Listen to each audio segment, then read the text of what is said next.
lightning's ready. I'm American-made, but like Chevrolet. My mama taught me wrong from right. I was born in the South. Sometimes I have a bit real gone.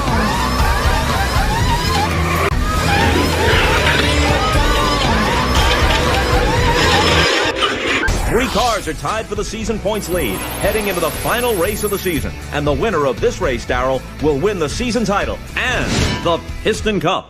Does the King, Strip Weathers, have one more victory in him before retirement? He's been Dinoco's golden boy for years. Can he win them one last Piston Cup? And as always, in the second place spot, we find Chick Hicks.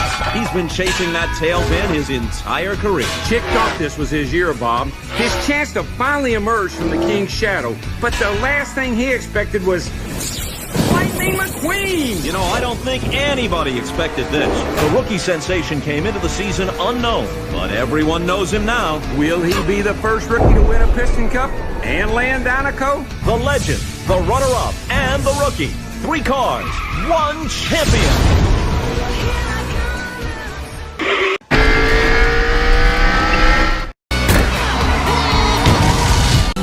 Enjoy your retirement. Storm takes back the lead. Unbelievable! McQueen is fast!